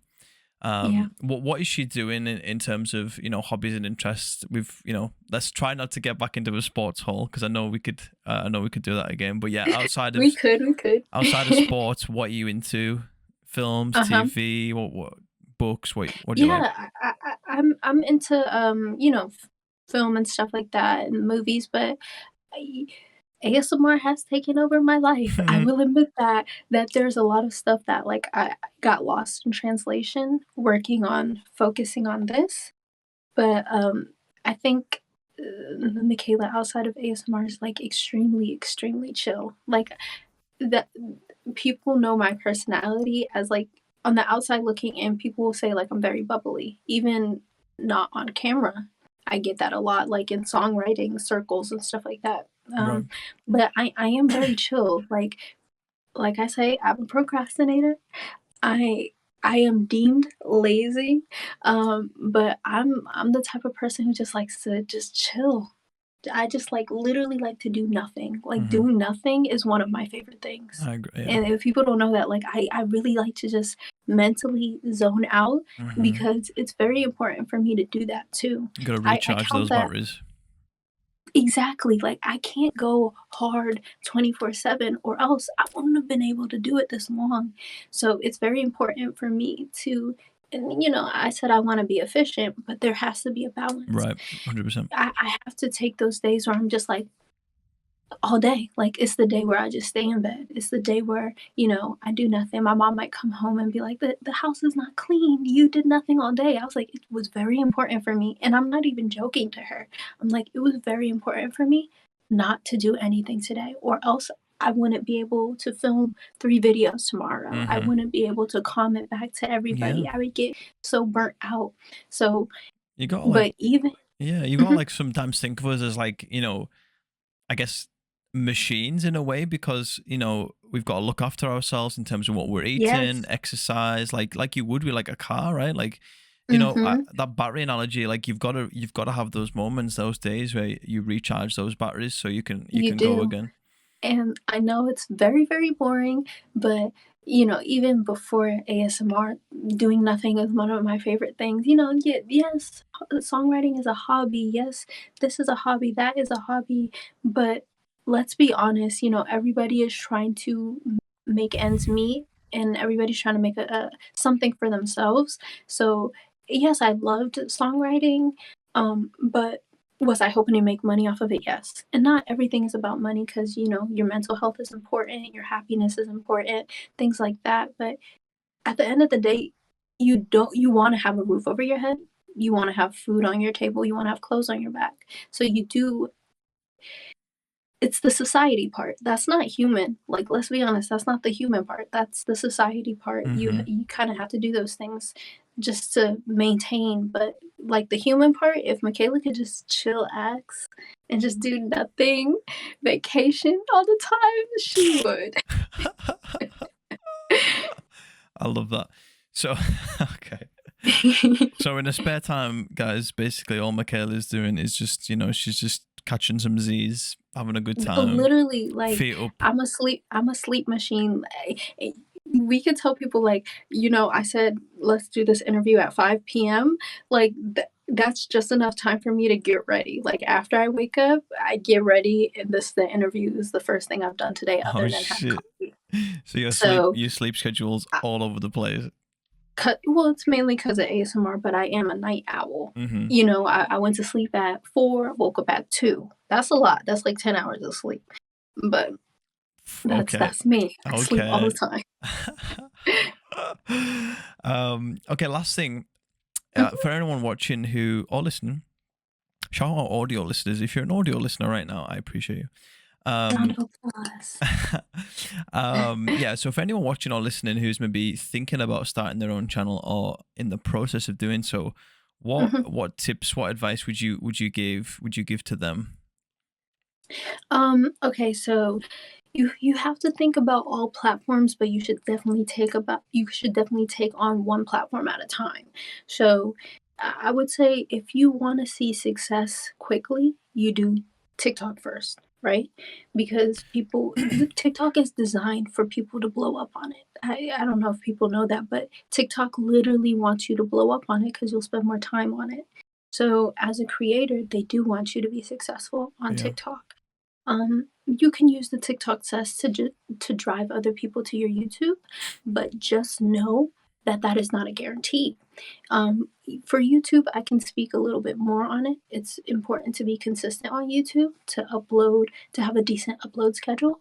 Um, Time doesn't really matter, but time helps. So if you upload every day at 5 p.m., have it be every day at 5 p.m., every other day at 5 p.m., that works. Mm-hmm. Tags are important, but the new algorithm for YouTube, your description is even more important. So it's important to use tags that are highly searched and put them in your description. Make sure those tags are in the title. Make sure you say the title's name in the beginning.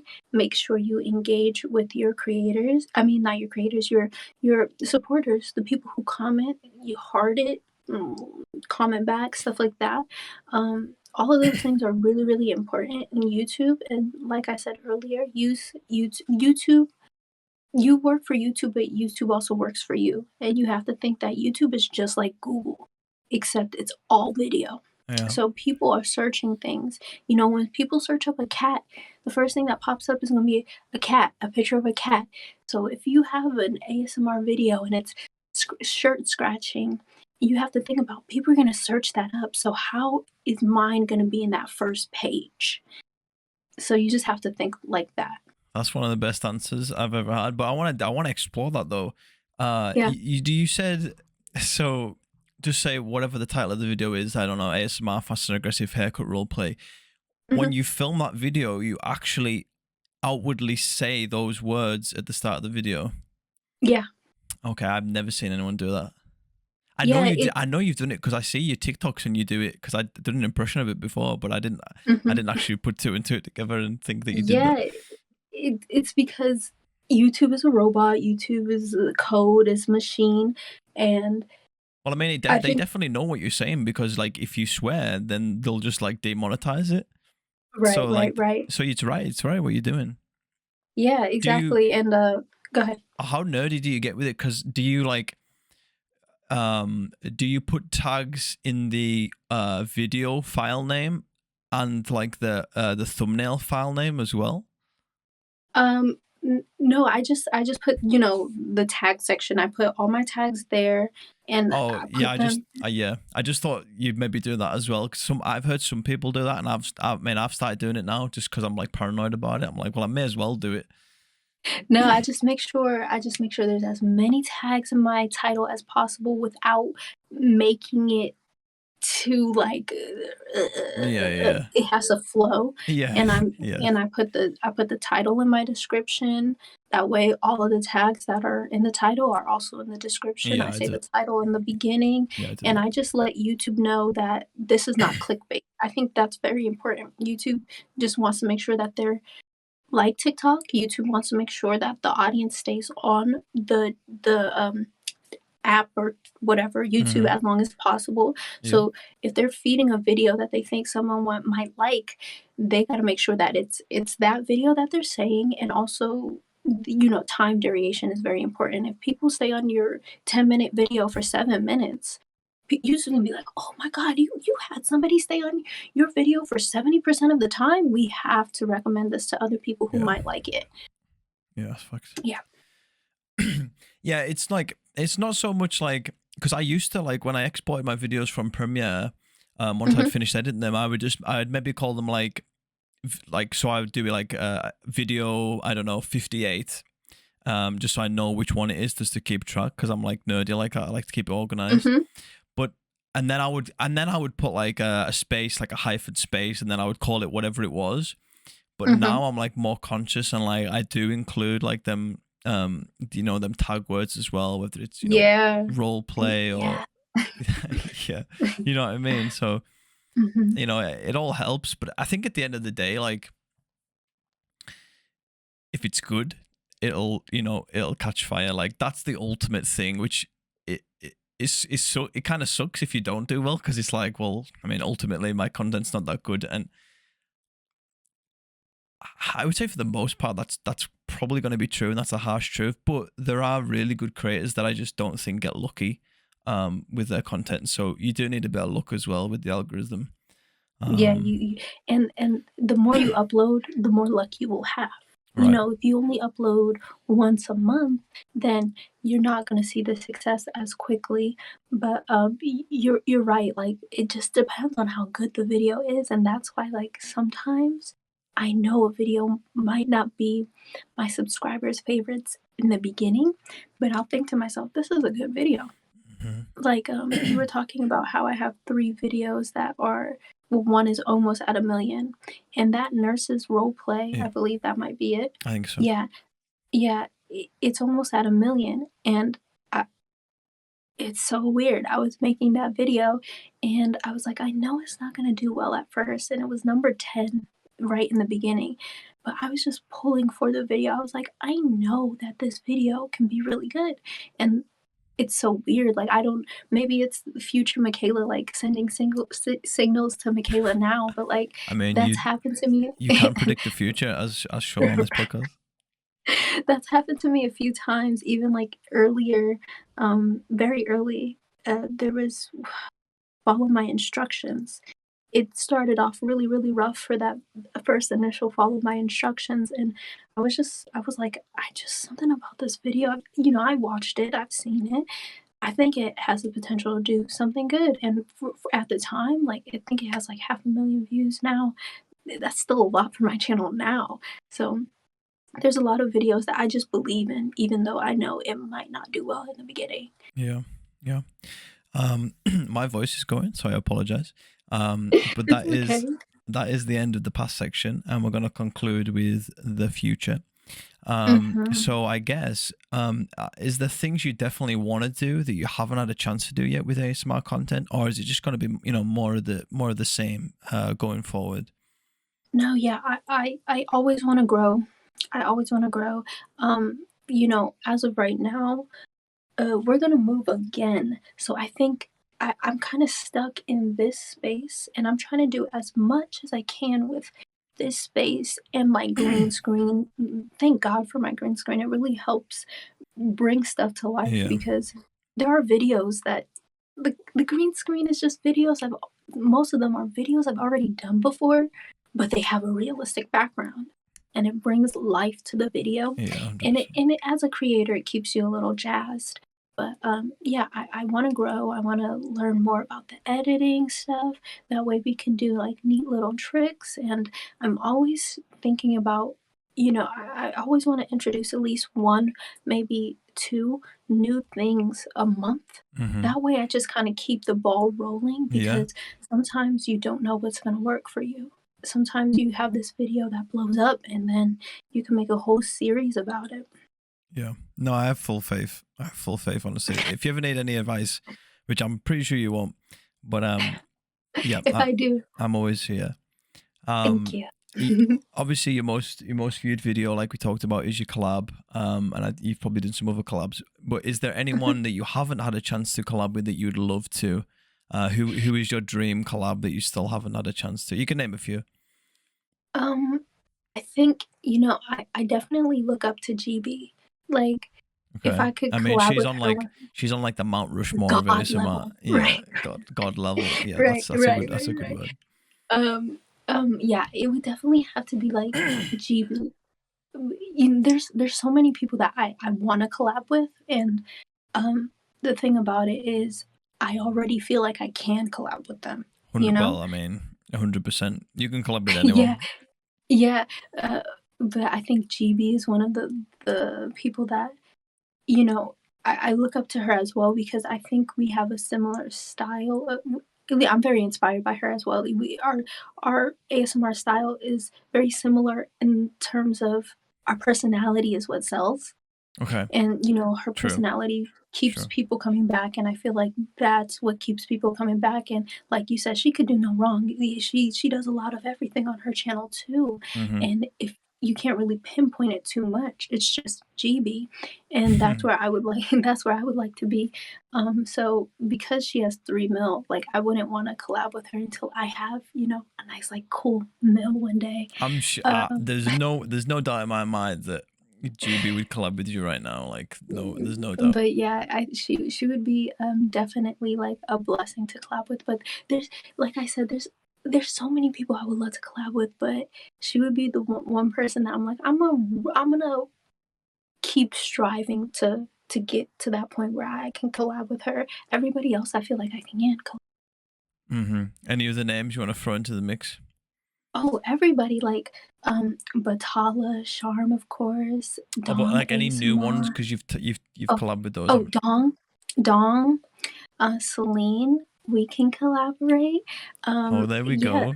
I thought literally, she's like, never gonna say me. Like everyone always says me, and I'm like, get out of here. You're just making me blush at this point. no, But this is like a literally, collab for like, me. Like I feel blessed that you've come on here. So like, you know, oh, thank you. I'm honored to like be here. Like, this is my first, like, you know, little interview as an ASM artist. But yeah, I think uh once I get into like a new space, I want to do a bigger collab, like the like fast one, but like more high, like Hi-fi. quality, with a lot of people. Yeah, I think Okay. that would be fun. But like I said before, I don't normally do fast and aggressive, but you know, you can invite me and I'll do it. I'll give it the yes, old college try, you know. I love saying that. I It's my love that. favorite like Americanized term that no one uses in the UK, but I do. What's a popular term y'all use? Like what? Oof. Like I'm probably putting you on the spot. yeah, you are. Like in that context, I have no idea. Throughout the rest of the interview, if anything pops up, I'll try and think subconsciously about it. For you. Were you done for that section? Yeah. Oh yeah. I mean, like, I would love to collaborate with literally anybody who would have me. It has to make sense. I think that's very important. And also, I don't think people know how particular I am. Cause like I said, like I genuinely have a filter on what can go on my channel and what can't. Yeah. And the last thing you want to be is hard-headed or like difficult to work with. So, you know, you don't want to say no to too many things, but I definitely have a filter, and a lot of people don't. Like nothing, it has to work for me. Like I am a numbers person. Like I'm not gonna put something on my channel. I'm like, this is gonna be bad. No, you gotta believe. You gotta can't do believe that. in it. Yeah. So on the spot, if you you know, you're gonna go to sleep tonight, you've pulled up YouTube, you want to put some ASMR on to go to sleep without any without even thinking about it or hesitation.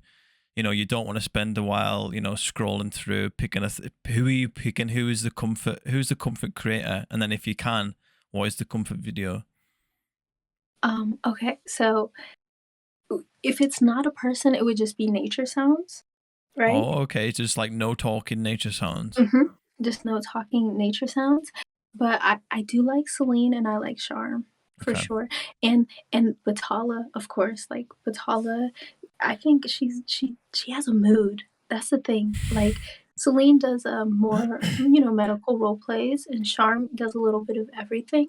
But Batala has a mood. Like if you know, it's the lighting. You know, some of her videos are fairly similar, so I really like her mood. Mm-hmm. I think it's good for sleep. I think Celine follows me on Twitter, and I don't really know why, but I definitely need to. I definitely need to get her on here for sure. You definitely need to. If you got contacts, Makayla, you know, just you know, you can hit her up through her husband, Dyer Hit. Oh, really? Is he like her manager? No, it's just like I feel like it might be easier to connect with him. Like get him on, then you can get her on. Oh, okay. I see what you're saying. I'm picking up what you're putting down. All right. Yeah. No, but that's good because I always feel like, you know, when you're like a really avid ASMR watcher, you do have these like comfort creators that you go to when, you know, you just can't find what you're looking for. I don't know if you've heard of it, but my go-to is like ASMR Softy. She does like half face videos. She does she does like a lot of fast and aggressive stuff. Mainly like I think she calls it like air scratching or like invisible scratching and stuff like that. Oh, invisible triggers. She does like she does a couple of those. You know, some like mic pumping. It's mainly like trigger videos, like rather than like role plays or anything. But yeah, she's like my go-to. I actually just subscribed to her Patreon, which is like I've been watching ASMR since like 2017, 2018, and basically same. I've never like subscribed to someone's Patreon before. So it's like I was so happy. And the thing about it is like people like I think a lot of people take for granted like the fact that people are spending their money to like listen to you. It's a major compliment. True. Yeah, and like especially something like it's so personal, you know, someone helping you to go to sleep, right? So I think it speaks volumes. Right. Do you have any do you have any future projects in the works that you can talk about without, you know, giving any spoilers or anything like that? Can you give us some tea? I don't have anything like coming up in the future that is major. Like I'll probably go live tonight, but this video is not going up tonight. No, it's not. Yeah, I don't have anything like major going on right now. That's okay. That's fine. You know, you're keeping everyone in suspense. We like that, you know. Right. You know, you're keeping it like it's like a TV show. We don't know what's coming next, but it's coming. Have you thought about doing because I think you got Patreon yourself, right? Have you thought about doing like other types of content? Like I know you do YouTube streams, but maybe like Twitch, some vlogs, maybe like a I know you said you weren't a big gaming person, but I would still love to do ASMR on Twitch, but like I said before, it's one thing at a time. So I think now it's time for me to hyper focus on my Instagram and make sure that is at a level where, right. because I noticed you my posted YouTube, about that because you said you weren't very active on there. yeah, I could care less for Instagram as a person. That's the thing. Like YouTube, I even if I wasn't an ASMR artist, obviously, I would still be on YouTube. Who doesn't Same. go on Well, YouTube? that's why. I mean, I'm like the only person on earth I think who has YouTube Premium for that reason because I'm always on YouTube. So it's like Yes. I just spend so much time on YouTube. It makes sense to get rid of the ads. So then I also get I mean, YouTube Music. So like people are like, oh, have you got Spotify? I'm like, no. They're like, oh, you got Apple Music? I'm like, no. I I use have YouTube YouTube Music. Music. I mean, hey, if you get no ads and music, that sounds like a deal to That's me. a win-win. You can lock Yeah, your phone while the video still plays. exactly, You can exactly. have it over Eh, other apps. It's it's the Right, future. Let me tell exactly. you. Like, who doesn't use YouTube, right? So it's natural for I me, get what you're saying. Like the passion isn't right? there And behind Instagram. Whereas like I'm a big Instagrammer because hmm I'm into photography. So right. I've always been into Instagram. So it's like I want to put work in to get that because I like it myself. And And there is a little bit of pressure behind Instagram too, because I think that's why they did the multiple photos at a time. Because remember, you just have to have that perfect photo, and Hmm. people always say Instagram is people's highlight reels. Like that, it didn't look like that in real life, or it didn't happen exactly I like think that that's in real life. social, So that but like social media in general is that, isn't it? Like you're only seeing at the end of the day what the creators want you to see. that's true. You don't see the moments where you get in and you just break down and start crying. They don't see Hmm all that stuff. Like it's this Right, and it's perfectionized not to world. And it's not to say that like Makayla ASMR is an act, but I definitely put on to do the ASMR. Right. So like I think for an Instagram it's a little bit more personal. It's very hard for me to open up because I'm not naturally that person. Like I don't like people to know every single detail about me. I want to have this mysterious overlayer and also like the killers are everywhere. Like I'm not trying to have a stalker Well, be like I guess we'll have to eh, delete this podcast then. no, no, no, no, it's okay, but, like, I'm joking. no, like, like, obviously, this is what I'm comfortable with telling, but, I'm not gonna tell my day to day. People are like, "Oh, apartment, show us your apartment." No, because what if somebody knows what this apartment looks like? "Oh, my apartment looks like that too. I live with the same pla." No, It's no, no, true. no, no, no, Yeah. and so it's in terms of I'm a scaredy cat in terms of, like, my real life. So, like, vlogging is very hard for me because 'cause I've actually made a vlog before, for my Patreon, but it was very awkward. Like, I just didn't know how to talk to the camera as Makayla. Like, it didn't flow, and, I'm the same way with Instagram. It doesn't there's certain things. I get it. Also, I get it. I also, when it comes to YouTube and TikTok, it's like once you know what people want, you deliver that. And I think with Instagram, I know people don't really care to see anything but like selfies. And so I do kind of feel like, oh, I should just do a selfie. It shouldn't be just like a regular video about like this or that, the other. It should just be selfies, Yeah. selfies, selfies. So you kind of get wrapped up into it. And I just rather throw it all away. But I think from a business standpoint, I understand that it's good to have an Instagram. So I'm going to work on that. I'm going to try to post like maybe once or twice a month opposed to my like twice a year. No, like I think the one thing I've gathered from this is you're very switched on, your head screwed on right. It's like you know how to take care of your mental health in the decisions that you take. So yeah, I'm sure you'll be fine. It seems like every step that you make is calculated. Yeah, And I think people don't know. that's People don't. says a lot. Cause, Yeah.